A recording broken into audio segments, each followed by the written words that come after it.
Good afternoon, and welcome to the Cultural Center's annual Veterans Day reception. My name is Sherry Wesley, and I am the director of the Cultural Center. Can you hear? No. Okay. Not going at Mike. The Cultural Center is the keeper of the community's memory. Our purpose is to remember people and events of the Barons by collecting, preserving, and sharing our local history. Veterans, your service to our country is an integral part of the local history of the Barons. The Cultural Center remembers with pride the service of all those who have served in the United States military from the Barons. From the Revolutionary War to the present, we are indebted to you for your service to our country. Thank you for your service. I also want to say thank you to Rolling Thunder for this morning's coffee and donut time for the veterans. Thanks to the DAVA for the refreshments and the guidance in setting up for today's events. And to the Cultural Center's volunteers, thank you for making today possible. Please take some time, if you haven't already, to look at the scrapbooks on the round table in our lobby. Several scrapbooks focus on World War I in the Barons. One focuses on Black military history in the Barons. Another is military service articles gathered from the Barons. Jane Hayes, cousin of Willa Brown Chappell, has graciously shared her family's scrapbook of Willa Brown Chappell. There are also Midway Reunion scrapbooks there on the table. And Joe Pierce brought us some interesting World War I artifacts that are on display in the lobby today in honor of the 100th anniversary of the end of World War I. Also, if you served in the military between 1955 and 1975, and you have not already received the pin and certificate in appreciation of your service earlier this year, see one of the volunteers at our front desk to get yours. And now join us as Mr. Bob Pitchford presents a program honoring the memory and legacy of Glasgow-born Willa Brown Chappell, the first African-American woman to get her pilot's license and mechanic's license. She could fly them, she could fix them. She went on to train pilots who formed the World War II group known as the Tuskegee Airmen. Mr. Bob Pitchford is a native of Scottsville, Kentucky. After attending the University of Kentucky, he was accepted into the United States Naval Nuclear Power School in 1973. Following graduation, he served as an instructor at the Navy's prototype reactor in Idaho Falls, Idaho. He was accepted into the submarine service and served as a nuclear propulsion engineer on the USS James Monroe, the USS Nathan Hale, and the USS Birmingham. Bob retired from the Navy in 1992 and came back to Scottsville as editor and publisher of the Citizen Times, the family business. As of January 1, 2018, Bob has retired from the newspaper life. He moved to Bowling Green in 2015, where he lives with his wife, Cara Beth, and they have 5 children and 3, soon to be 5, grandchildren. Bob is a charter member of the advisory board of the Center for Gifted Studies at WKU. Bob has also been part of the Aviation Heritage Park since its inception and served as its president from 2014 to 2016. He serves on the Restoration Committee and is a docent for the Aviation Heritage Park Tours. And now please welcome Mr. Bob Pitchford.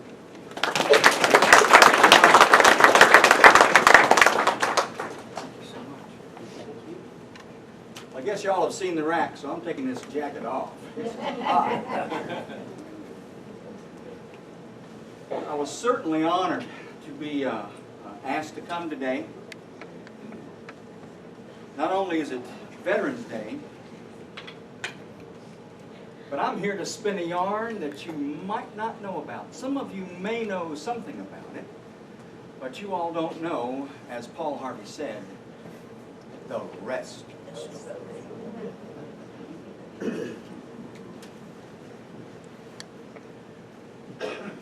Today's briefing, as you may have it, is called Willa Brown, Breaking Barriers in a Piper Cub. You have all heard about breaking the sound barrier with Chuck Yeager, breaking other barriers in aviation, but this was a barrier that was felt by African Americans throughout the United States in the 20s, 30s, and the 40s, and sometimes on to today. I'm here to represent Aviation Heritage Park. We are on 3 Springs Road. Can you turn the lights off? Can we get the lights? Okay, no going to sleep out there. How about that? Is that better? Last one. You see better? Not the last Oh, one. man. Okay, no kissing back there in the back. I know what happens when the lights go down. Yeah, cut that one. Okay. Get this one. How about that one? Good. Is that all right? All right. I can't get the video if we do that one. Okay, you gotta have this one. Can y'all still see it pretty well? Yeah. Okay, because we're going to get moving pretty fast here. In 2009, we started the park. We had 1 aircraft. Aviation Heritage Park is mandated to tell the stories of South Central Kentucky aviators. Some gentlemen belonged to a walking group in Bowling Green, and they would go out about 5 in the morning, take about a 3-mile real brisk walk, then all go to McDonald's and, solve the world's problems over a cup of coffee. Well, these gentlemen talked to one of the members of the walking group. His name was Dan Cherry. And they asked Dan if they could go up and make a tour of the National Museum of the Air Force in Dayton, Ohio. If you've never gone, you owe it to yourself to make that visit. It's going to take you about 3 days to see the whole thing. So while they were touring the museum at Dayton, one of the curators approached the group and said, "Hey, we have a aircraft that is coming available, and it has particular interest for you folks from Bowling Green." And they said, "Where is it?" And the lady said, "It's in Enon, Ohio, sitting in the front yard of a VFW." So the guys got in the van, drove about 30 miles to Enon, Ohio, and there it was. Phantom 550, and beautiful F4 Phantom that had fallen on hard times. The birds had taken great liberties with her. She was down on her gear, badly in need of some tender loving care, and the gentlemen at the VFW were just overwhelmed with what was required. Because one of the things about these aircraft, we don't own them. They're owned by the parent organizations, and they are on loan to us. So the National Museum of the Air Force said, "Hey, if you guys want it, you can have it. We ain't got a penny in it, so you're going to have to raise money in order to have it moved down to Bowling Green." Well, the guys got back in the van, and on the way home they said, we've just got to. This is history. This is a part of Bowling Green and a story that we need to tell. One of the guys in the van said, "Well, look, Dan, you're not the only person with a story from South Central Kentucky. We can boast to have the commander of the Thunderbirds, the commander of the Blue Angels, the man who led the raid on Muammar Gaddafi in 1986, a space shuttle pilot with 17 million miles in the air, a decorated UH-1 helicopter pilot, and the first African-American female to hold a pilot's license from the United States. At that moment, the idea for Aviation Heritage Park was born. This is how you see us today. We have one additional aircraft sitting right here, and that's our UH-1P Huey helicopter. Now, all this started in 2008. The little guy with the hair is Dan Cherry. And here he is meeting Nguyen Hong Mi on live television in Ho Chi Minh City. All us vets remember it as Saigon. They're on a television show called It Seems Like They've Never Been Parted, and it was a very popular show. It brought in families that had been separated during the war, and this was what they had done, was found Nguyen Hong Mi, the man that General Cherry shot down while he was flying a MiG-21, and they met together on national TV, live. That formed the basis of a book called My Enemy, My Friend, that Dan Cherry wrote, and it's a wonderful story of reconciliation. These two gentlemen began to tour the United States, even to the Smithsonian. And during that time, Dan would tell his story of learning to fly and getting into combat. Nguyen Hong Mi would tell his story of learning to fly and getting into combat. But the first thing that Hong Mi did at every presentation, and they've done about 20 of them, was to ask for a moment of silence for all who had lost their lives on both sides, because they were all soldiers. So, My Enemy, My Friend became a story of reconciliation, and the book and the tour that came after that has helped fuel Aviation Heritage Park. Now, this is Brigadier General Cherry. As a Thunderbird, every time he sees this picture, he goes, "Look how young." So, there's General Cherry. There is his F-4D Phantom 550. We got this thing down from Enon, Ohio, and fully restored it, and it's a gorgeous aircraft. Our next aircraft we got was this F-9F Panther jet to honor Johnny Magda. Lieutenant Commander Magda was boss of the Blue Angels. That's why that number 1 is on his tail flash. Johnny Magda is the only Blue Angel to be lost in combat. Our third aircraft is honoring another Glasgow person. General Russ Doherty, 4-star general, commander of the Strategic Air Command. Every bomber, every missile was under the command of a Glasgow native. We've got the T-33 there to honor him. Normally it would have been a B-52, but we couldn't fit anything else in the park if we got a B-52 in there. So we got this T-33. General Doherty used it as a taxi cab. He would leave his offices there in the Pentagon and fly to all of his far-flung bases all around the country. We have many photographs of him climbing out of a T-33, pulling off his flight helmet, all sweaty. He's been in the aircraft, you guys know what it is, and he's getting out and coming down the ladder, and there's the brass.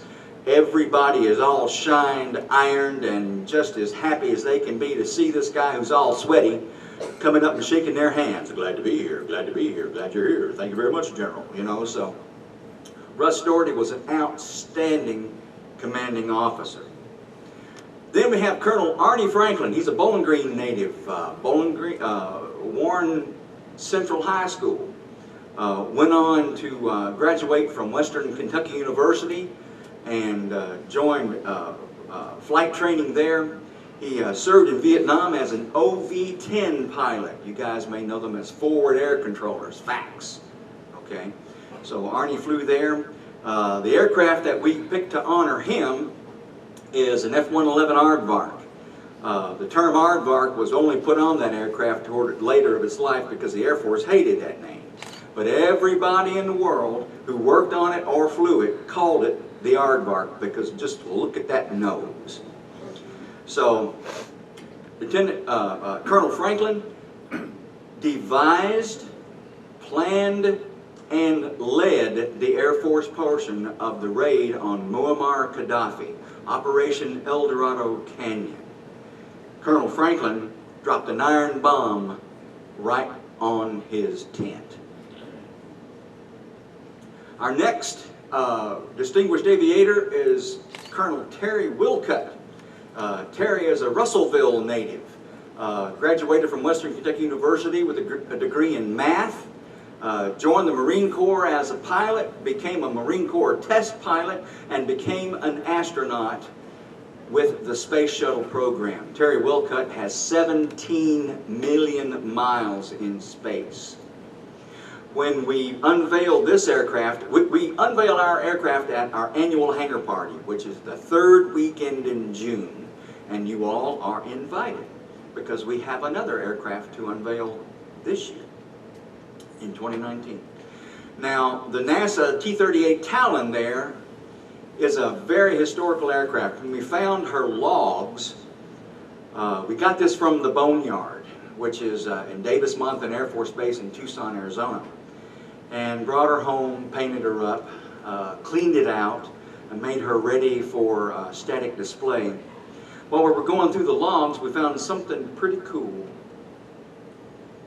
If you sit in that seat, in that front pilot seat, pardon me, and touch that stick grip, you will have touched the stick grip that was touched by every man to walk on the moon. Every one of the Mercury astronauts, Gemini astronauts, Apollo astronauts flew that plane. Not one like it, that one. So it has incredible provenance. When we unveiled that aircraft, the NASA administrator, General Bolden, came to Bowling Green to honor Terry Wilcutt and all of the astronauts that came before. We like that very much. Our newest acquisition is this Bell UH-1P helicopter. Now this is the picture of it as we found it, also in the Boneyard. We brought it to Bowling Green, completely restored it, and it is now on display at the park. We honor Colonel Ray Nutter there, a Bowling Green resident. Colonel Nutter received the Distinguished Service Cross, which is second only to the Medal of Honor.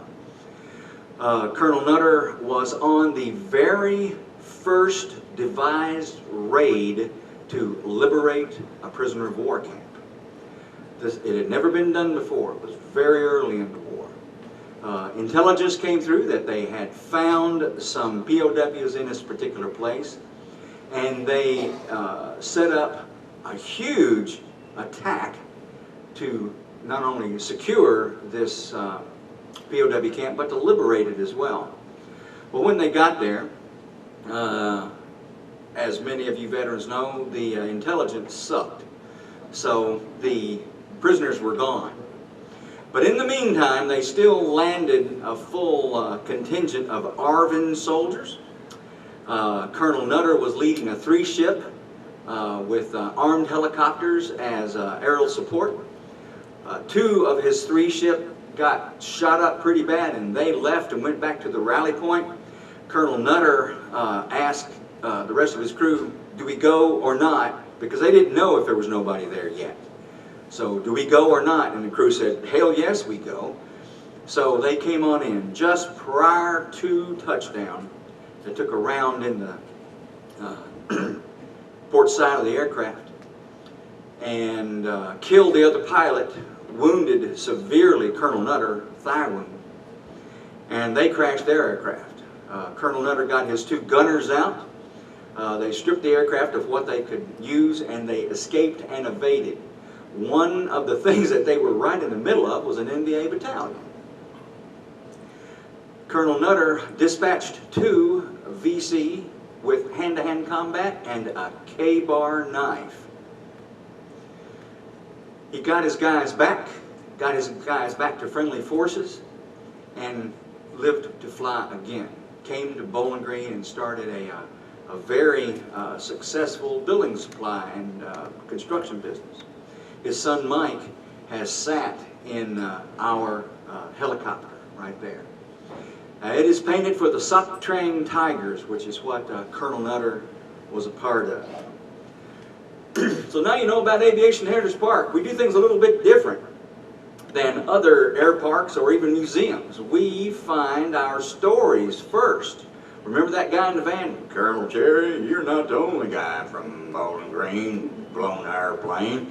Well, he's not. So we find our distinguished aviators. We do our research. We flesh out the story. We make sure that everything is as factual as we can get. And then we find an artifact to help tell that story. You knew all those guys were guys, right? What about the women? Women in aviation, not only in World War II, but early on in aviation, were groundbreakers. They had so many things that they did that have been kind of glossed over, that we thought the very best thing we could do was to bring a female aviator. Well, you might know some of these people. There's Amelia Earhart, the first female aviator to fly solo across the Atlantic Ocean. She was the first female to go across the Atlantic Ocean, but she did it as a passenger. Then she later went on as a solo pilot. She was also the first to fly across the Pacific. She went from Honolulu all the way back to Los Angeles. She was last seen on her around the world trip. Many theories are out there about how she died. But Amelia Earhart was one of the leaders in female aviation. And we come to one of my favorite ladies, Jackie Cochran. She was a pioneer in American aviation and was one of the most prominent air racers of her time. She formed the Women's Auxiliary Army Corps, the WACs, and the Women's Air Force Service Pilots, the WASPs. And the WASPs were all women who would ferry aircraft from factories in the United States to airfields elsewhere. They were the ferry pilots. They were not allowed in combat. But by doing that, they freed up other men to be in combat. But Jackie, at the time of her death, no other pilot held more speed, distance, and altitude records in aviation history than Jackie Cochran. You know what her nickname is? Speed Queen. So that's why I like Jackie. But that brings us to the first African American female to hold a pilot's license. Period. This is Bessie Coleman. Bessie had to go to France to get her pilot's license because no schools in the United States were teaching black aviators. She went to France, got her pilot's license, came back to the United States, and then barnstormed all over the place. She was making her living in air shows. Everybody wanted to see Queen Bess. She took up stunt flying. She was a wing walker. She did everything that you could do in air shows. She died while test flying a brand new aircraft that she had just purchased. And it was the day before a flying event in Florida. 10,000 people came to Chicago for Bessie Coleman's funeral. Now look at the banner of this newspaper. being a newspaperman, I always look at the banner. This is the Chicago Defender. This is the preeminent black newspaper in Chicago, Illinois. I'll tell you some more about that in a minute. And that brings us to our distinguished aviator. Willa Brown was born in 1906, right here in Glasgow, Kentucky, to the Reverend Eric and Hallie Mae Brown. Just to let you all know, folks, we have several of Willa's descendants and relatives right here in front. So I'm on my P's and Q's. Okay. Willa had 4 brothers, and much like other families in that era, they left South Central Kentucky to go to the more industrialized north in order to seek a better life. They ended up in Terre Haute, Indiana. They got there in 1915 when she was 9 years old. Here is Wabash Avenue in Terre Haute at that time.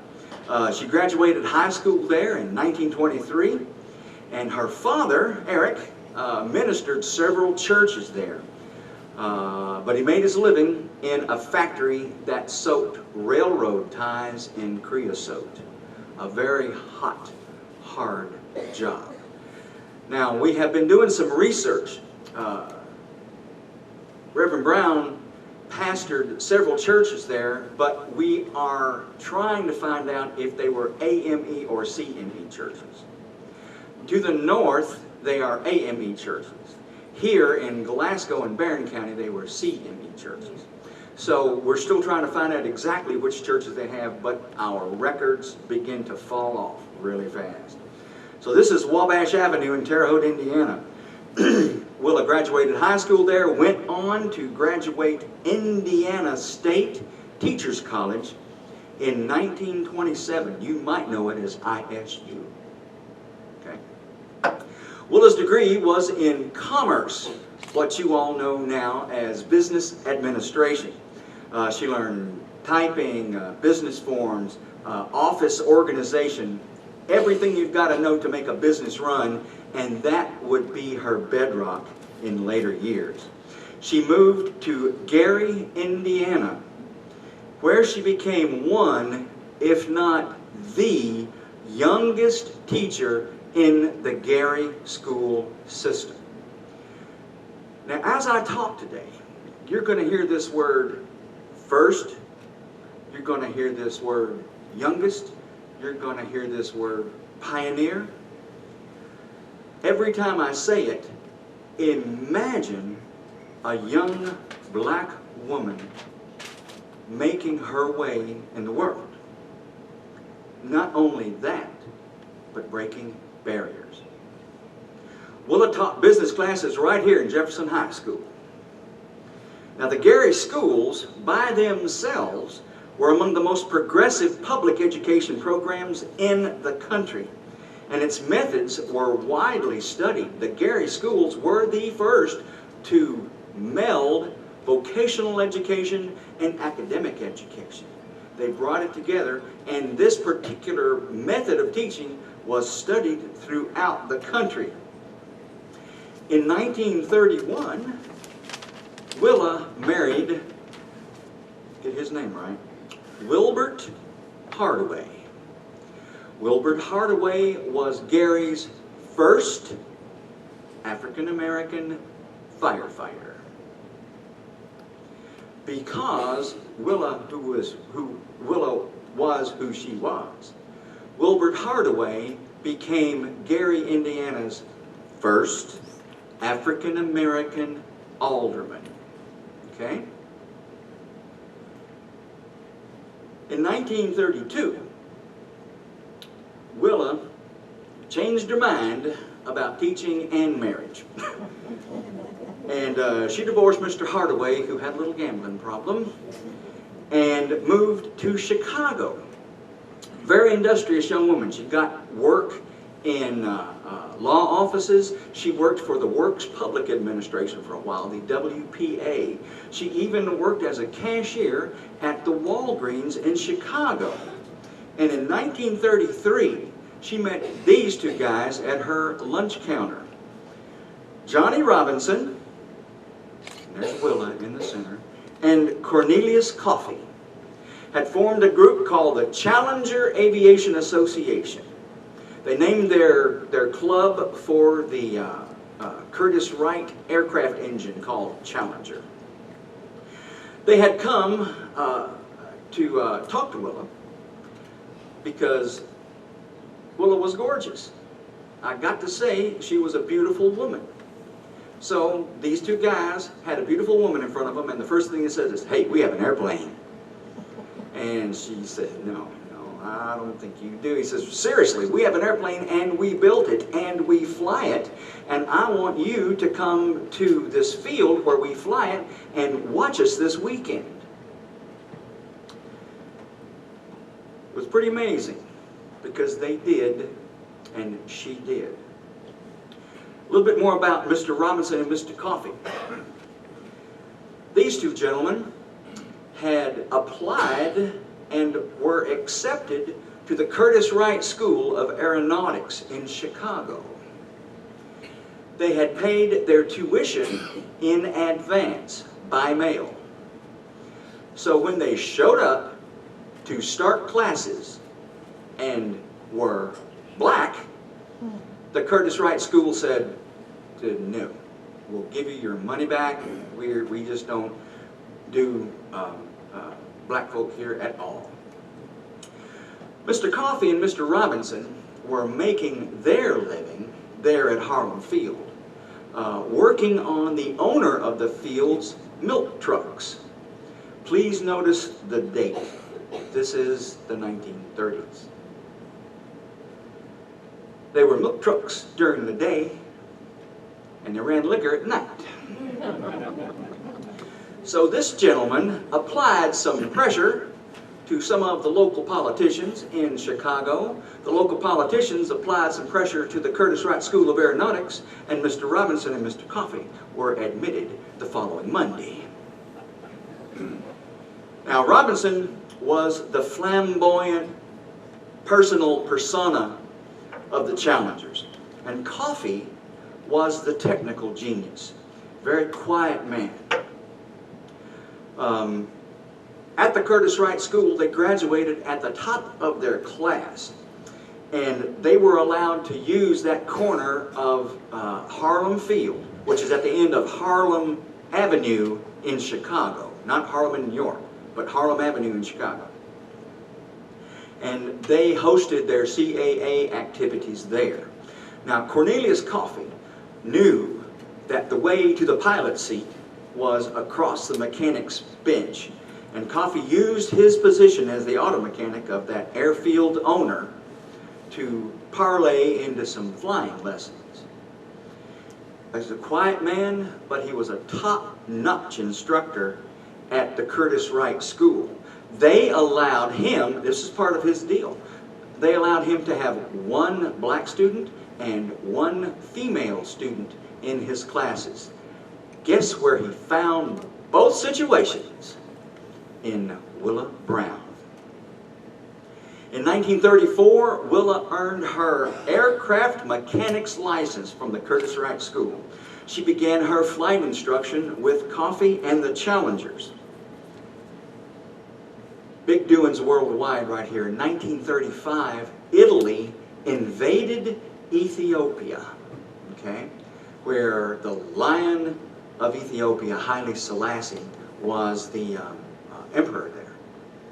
The ambassador of Ethiopia came to the Challengers and asked Johnny Robinson if he would go to Ethiopia and head up Haile Selassie's Air Force. This was just before this invasion had happened. Haile Selassie's Air Force was 4 aircraft. 4. 2 of them ran. So that's what Johnny Robinson had to do as soon as he got there, was whip these aircraft into shape. He did it and was the head of Haile Selassie's Air Force. Well, Willa, told you she was pretty. Willa had been, Robinson of course had been the promoter for the Challengers, but Willa took over after his departure. She put her business background to work, and in 1935, she became the most ardent voice and the face of the challengers, and for black aviation at Harlem Field. Well, she'd kind of gotten sweet on Cornelius Coffee, and they married. Willa was 29 when she married Cornelius Coffee. And together, they formed the Coffee School of Aeronautics. And she and Cornelius were known to provide necessities to the students that couldn't afford it. They also gave them flight time to students that couldn't afford it. Now the Coffee School, here comes that word again. The Coffee School was the first certified flight school to be owned and operated by African Americans. The first. Remember the Chicago Defender and that big headline about Bessie Coleman? Well, they were the preeminent newspaper in Chicago. That is Mr. Enoch Waters there, and he is typing away on an Underwood typewriter. Now, Waters had been the standard bearer for Bessie Coleman, and he had begun to write about other black aviators as well, because the lure and interest in aviation was taking the country by storm. And in 1936, Willa Brown paid him a visit. Enoch Waters writes, "When Willa Brown, a young woman wearing white jodhpurs, jacket, and boots, strode into our newsroom in 1936, she made such a stunning appearance that all the typewriters suddenly went silent. Unlike most first-time visitors, she was not at all bewildered. She had a confident bearing, and there was an undercurrent of determination in her voice. 'I want to speak to Mr. Enoch Waters,' she said. And I was not unhappy at the prospect of discovering who this young lady was. I had an idea that she was a model, and this was some kind of stunt to introduce a new product. 'I'm Willa Brown,' she informed me, and she seated herself without being asked. In a businesslike manner, she explained that she was an aviatrix and wanted some publicity for a Negro air show at Harlem Airport on the city's southwest side. Now, except for the colorful Colonel Hubert Fauntleroy Julian, who called himself the Black Eagle, and of course the Chicago flyer who was in Ethiopia heading up Haile Selassie's Air Force, Colonel John Robinson, I was totally unaware of any other Negro aviators, particularly in Chicago. There are about 30 of us,' she informed me, 'both men and women. Most were students,' she added, 'but several had obtained their license, and one, Cornelius Coffee, was an expert in aviation and in engine mechanics, and he held a commercial pilot's license and was a certified flight instructor. He was the leader of the group, and she informed me that at that time she held what's known as a limited pilot's license. She could fly one type of aircraft, and she could fly it at one place. That was it, limited pilot's license. Fascinated by both her and the idea of Negro aviators, I decided to follow up on the story myself. Accompanied by a photographer, pardon me, I covered the air show. About 200 or 300 other spectators attended. So happy was Willa over our appearance that she offered to take me up for a free ride in a Piper Cub. Well, as accustomed as I was to commercial aircraft, this looked like a very frail piece of machinery. So I actually had a thrilling experience, and the maneuvers that she took me on, figure eights, flipovers, stalls, everything that she could do were exhilarating, though momentarily frightening. I wasn't convinced of her competence until we landed smooth.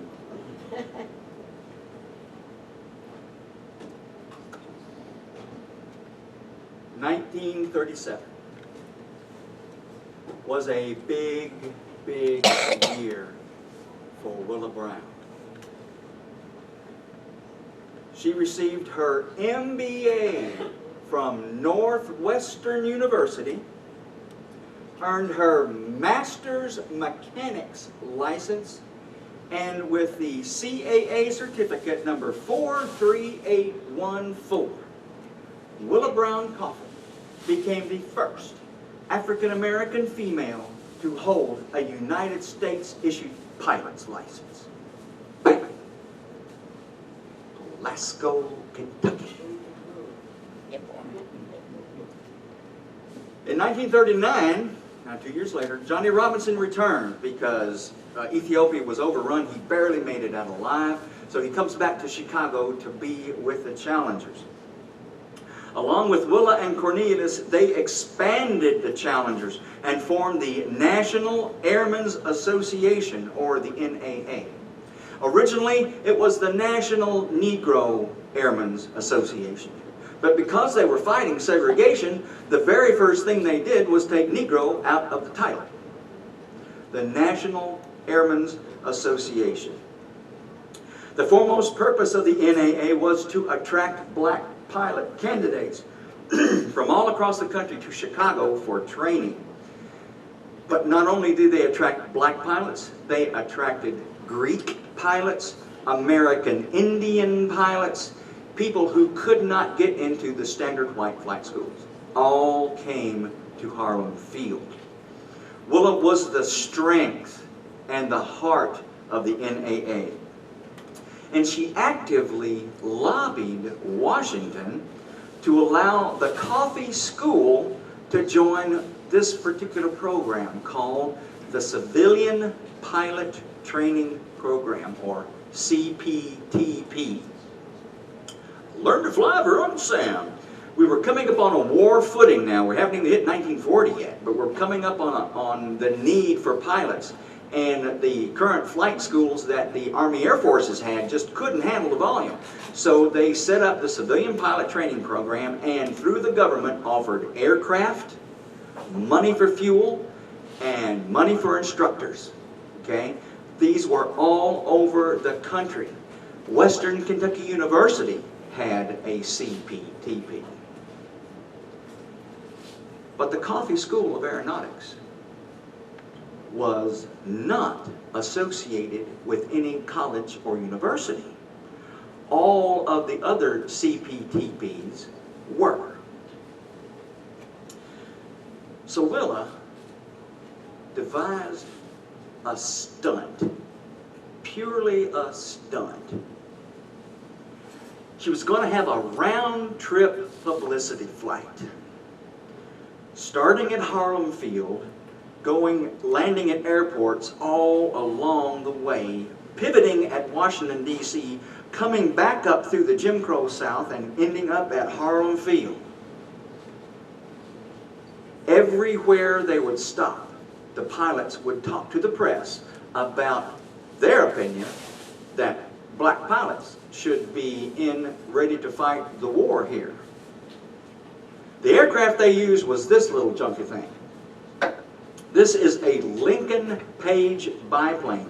Now this was actually owned by one of the members of the NAA. It was owned by a lady member who happened to have 4 funeral homes. She was quite wealthy, so she bought this aircraft and lent it to the Coffee School to fly around this round trip. Everywhere they went, the press talked to them, and the buzz was building. Black pilots are coming through. Here's the black pilots. The next place they landed, they were waited on. You know, we want to see the black pilots. And everywhere they went, until they got to Washington, D.C., and the buzz was so big that this young Missouri senator came to meet them. Harry Truman was front and center when the pilots were talking to the press in Washington, D.C. One of the pilots offered Harry Truman a ride in that Handley Page biplane. Senator Truman reportedly said, "Not in that damn thing. But if you men have the courage to fly that here from Chicago, you're exactly the kind of people we need in our Army Air Force." Now, Harry Truman advised the pilots not to talk about race, but to talk about citizenship and the fact that the United States affords the same opportunities to all of her citizens. Well, in 1939, the Coffee School was accepted into the CPTP as a demonstration unit, funded by a piggy-backed appropriation bill written by Harry Truman. Willa served as the project director, and the success or failure of the entire program rested on her alone. When her students were given their final comprehensive exams by the Air Force, the Army Air Force. The Air Force wasn't even formed yet. It was the Army Air Forces. Her students had an average 95% pass rate and way above average scores. Realize once again that the Coffee School was the only one, there's that word again, the only one in the civilian pilot training program not associated with a university or a college. The primary training aircraft that was offered to the Coffee School was the Piper Cub. It's a 65 horsepower engine, weighs 600 pounds. You can just about pick the thing up. And Willa, who was just a slip of a girl, could handle one with dexterity. Now look at this picture. You see where Willa is. She has her hands on the propellers of two Piper Cubs that are standing nose to nose. Look where the hub of that propeller comes to her, where the hub strikes her. When I stand in front of a Piper Cub, the hub hits me here.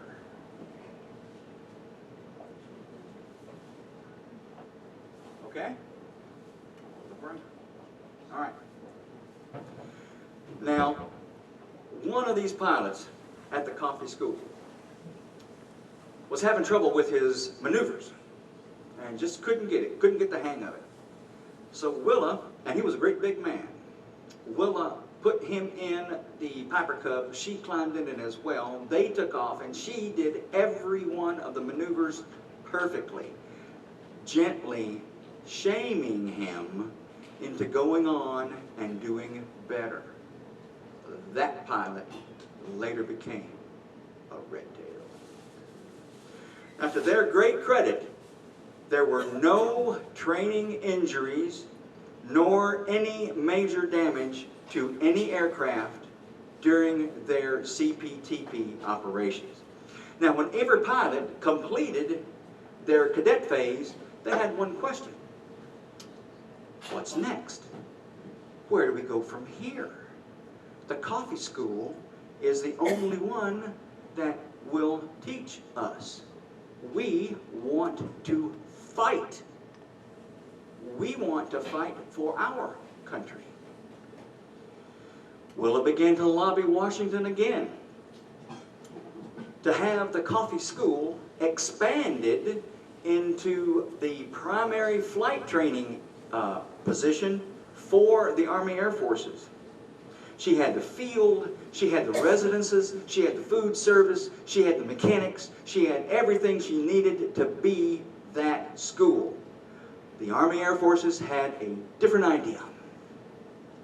In January 1941, the Army chose the Tuskegee Institute in Alabama as the site for all black airmen to complete their training. And after several attempts, the Tuskegee Airmen were eventually accepted into combat. They formed the 99th Fighter Squadron as a part of the 332nd Fighter Group. They deployed to Italy in 1944 and later to England.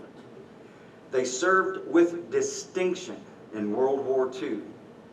They were most noted for flying the legendary P-51 Mustang, and they painted the vertical tails red so they would be noted and they could see each other when they were in the melee. That brought them the nickname of the Red Tails. Legend says that they never lost a bomber while they were on escort duty. The Tuskegee experiment, as it was called, was highly successful. And it should be noted, though, that many of the instructors for the Tuskegee Institute came from the Coffee School of Aeronautics, or they came to the Coffee School for refresher training. Overall, in the Coffee School, 2,000 cadets went through over the many years that the Coffee School operated. 2,000 students. Of that 2,000 students, 200 became Red Tails. In 1942, the civilian pilot training program was dissolved, and it was taken over by the Wartime Training Service. Willa accepted a commission in the Civil Air Patrol because the Civil Air Patrol was in charge of the Wartime Training Service.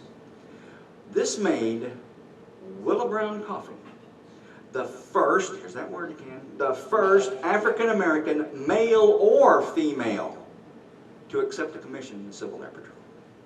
The first. She continued to lobby, of course, for the desegregation of the U.S. military.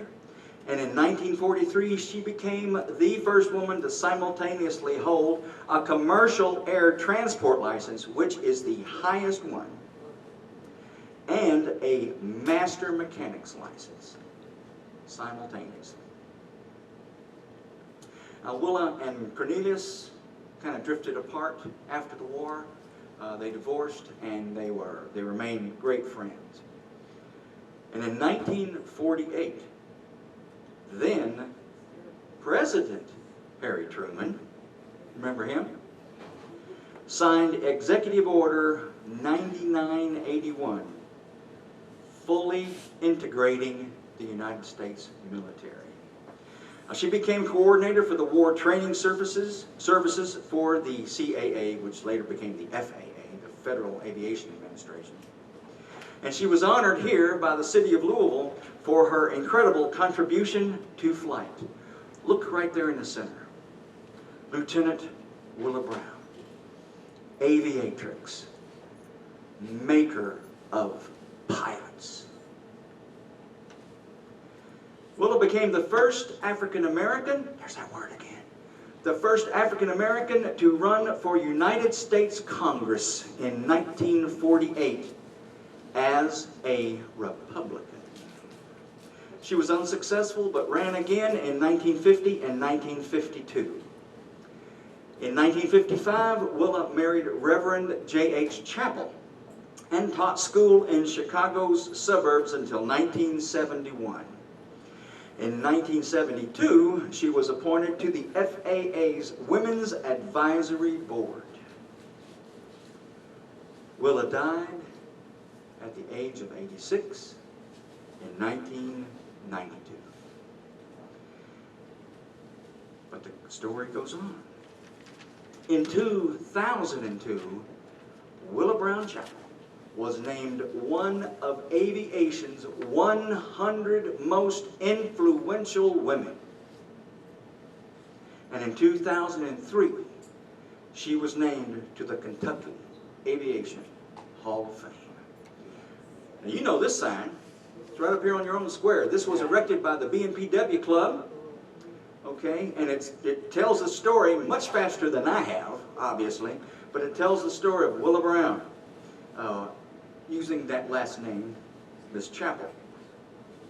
Now you might wonder what aircraft Aviation Heritage Park is going to use to tell her story. Well, the Piper Cub, of course. This Piper Cub is a 1940 model. It is the only aircraft in our inventory to arrive in Bowling Green under its own power. Everything else came on a truck.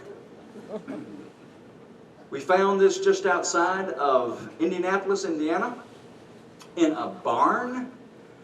Cleaned its plugs, filled it with fuel. A very courageous man named Jerry Kirby climbed into it. There is no battery in this aircraft.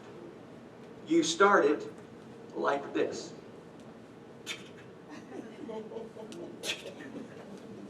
Hand propped.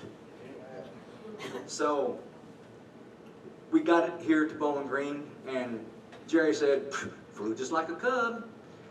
Take off at 62 knots, you cruise at 62 knots, and you land at 62 knots. It's just a Piper Cub. So we are planning the restoration of this aircraft. Right now, we have completed the restoration of the helicopter. So now we're going to start the Piper Cub, and it should be finished in time for our hangar party in 2019. Now, because the Piper Cub is covered in fabric and not aluminum, we can't store it outside with all the rest of those aircraft. So we plan on putting it here. This is our museum. We should finish it in 2020. We have just broken ground with it. It is 11,000 square feet. And Willa's Cub will be suspended as if in flight from the center of the ceiling. Okay? So we want you all to come to Aviation Heritage Park now. We have, the Cub is over in the restoration facility. It looks like a big tent. And we have the wings off of it. It looks pretty pitiful with the wings off of it. But we're going to start its restoration very soon. The other aircraft that I described to you at the first of our discussion today, still there. It's completely free. There are no velvet ropes around those aircraft. You can touch them. We just don't want you climbing on them. So please come to Aviation Heritage Park and see what we're doing and see how we honor the distinguished aviators of South Central Kentucky. If you want to know more about Willa Brown, this is your book written by Severo Perez called Willa Brown and the Challengers. The other information that was gleaned for this particular discussion was from the Ron Spriggs exhibit of the Tuskegee Airmen. And once again, Severo Perez, the Black Wings exhibit of the Smithsonian Institution and the United States National Archives. Okay? Do you have any questions about Willa Brown and her incredible career in aviation and the fact that she's a Glasgow native? Any questions? Have I put you to sleep? Okay. I want to thank you all for having me here. I'd like to thank the Cultural Center for that great reception in the back, especially the sausage biscuits. I don't know who brought those, but I had to do it. So, thank you so very much. Now, I hope y'all were paying attention. Hold on a second. Okay, hold on. Yes. I have a gift for the first person that can tell me the year that Willa became the first African-American female to hold a pilot's license in the United States. The year. 1937, exactly right. And wouldn't you know it, it's one of her descendants. Maybe you should hear it. Thank you. All right. Anything else? No, there's no more questions, so you can go back to sleep. Hey. Okay. Thank you.